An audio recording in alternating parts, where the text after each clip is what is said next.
Katika eneo hili ambalo liko ndani ya makazi, ndani ya hifadhi, eneo hili ambalo liko ndani ya hifadhi, tunaona makazi. Kuna nyumba 3 ziko pale, ingawaje sio nyumba za kudumu sana. Tunaona nyumba nyingine 2 ziko hapa, na pale kuna nyumba takriban 5, 6. Inawezekana pale kuna familia moja inayoishi ama familia 2, na kuna nyumba nyingine iko kule juu. Lakini sambamba na nyumba hizo, eneo hili limeanzishwa mashamba. Yameisha mashamba ya mazao mbalimbali, na kuna maharage, kuna miogo, kuna migomba, na inaonekana wazi kwamba watu hawa wamekaa muda mrefu kidogo, kiasi kwamba wamejitawala na wanaendelea na maisha kama kawaida, wakati hawana vibali vya kuishi katika nchi yetu.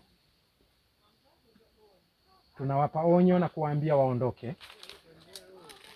vinginevyo tutafanya operation kubwa ya kuwaondoa kwa nguvu.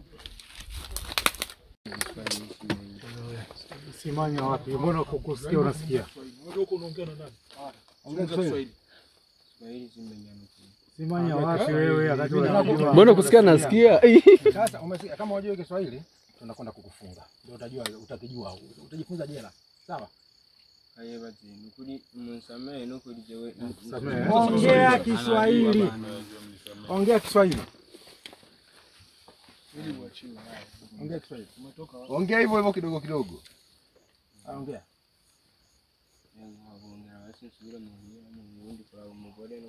Vitambulisho vyake viko wapi?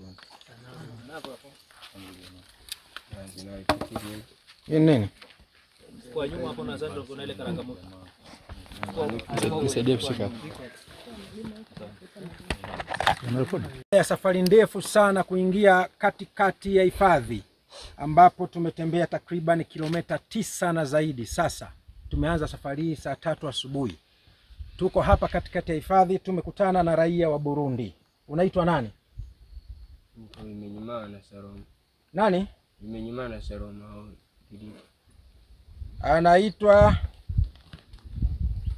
Anaitwa Nduwimana.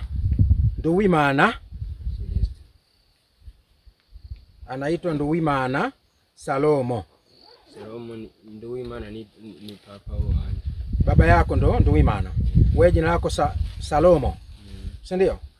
Umekuja kufanya nini Tanzania? Kuanza kulima kwa mwisho. Shamba lako? Shamba lako ara mwisho. Shamba lako. Unalimia watu. Unalimia watu? Unalimia watu? Au shamba ni la kwako? Shamba ni la kwako. Shamba je kwalimia.